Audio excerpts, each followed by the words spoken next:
Shalom everyone, we'll continue today on the topic of Chokma Yuvanit. I know that you all looked it up and you found what you found. I'd like to bring three opinions, three explanations that I think are very relevant about Chokma Yuvanit. Number one, the Rambam. The Rambam, in his commentary on the Mishnah, he says that Chokma Yuvanit is some sort of code language, meaning that you say something, you hint at something. Anybody who doesn't understand the code language doesn't know what you're talking about. But people that do, then you're able to pass on very, very important messages. And therefore, that's Chokma Yuvanit. One question to be asked on the Rambam is, how is that relevant to our story? The story of the fact that a person, he knew this code language, and he told the people outside to send up a pig instead of a sheep. What's the connection between the two? Right? They didn't say you can't, have the name of XYZ because this was the guy's name, or they didn't say you can't wear this color of clothing because that was the color of clothing that he wore. There has to be some sort of connection.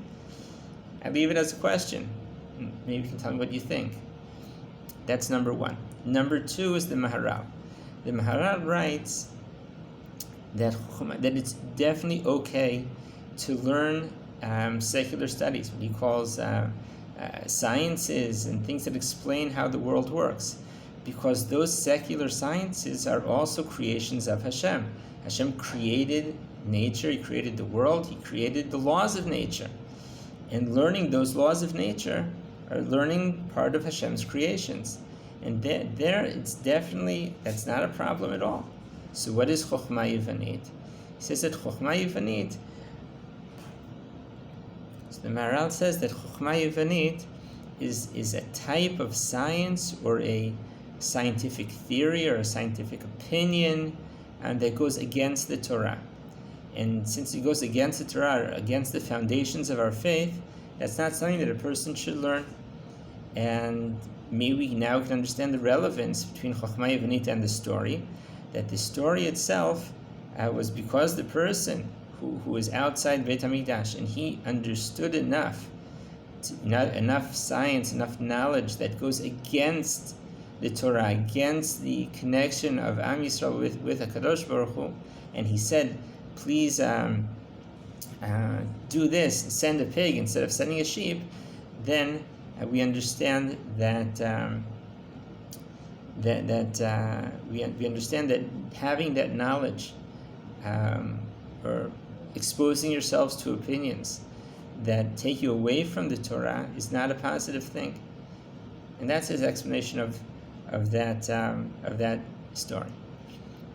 Third explanation of Rav Kook, Rav Avram Yitzchak Kohen Kook, the first chief rabbi of Israel in the New Age.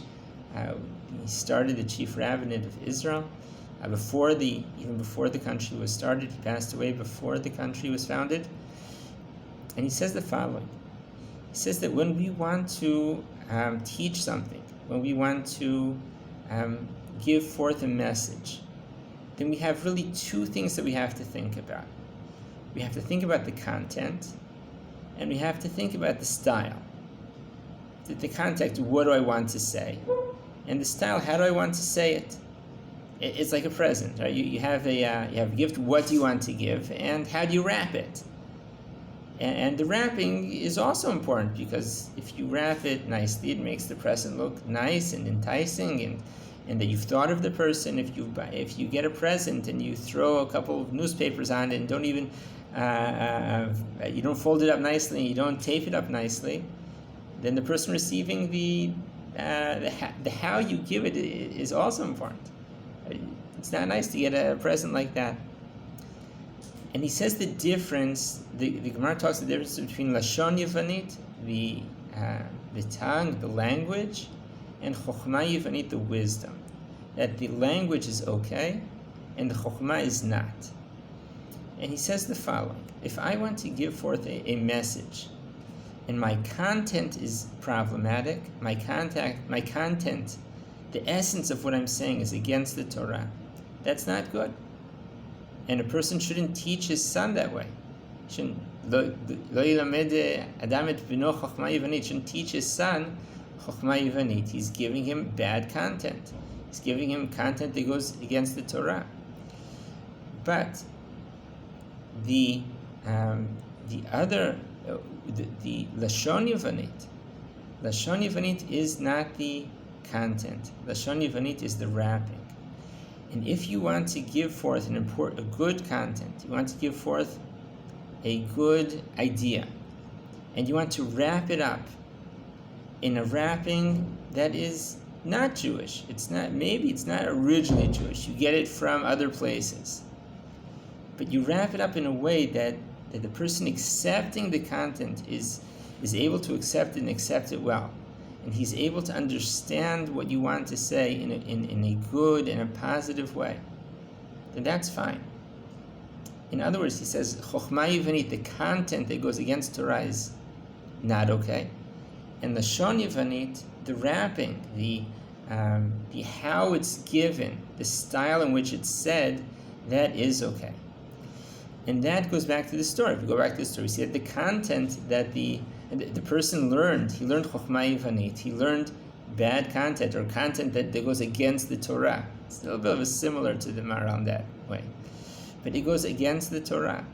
And therefore Chazal decreed that a person should not teach his son Chochma Yivonit. Shalom, shalom.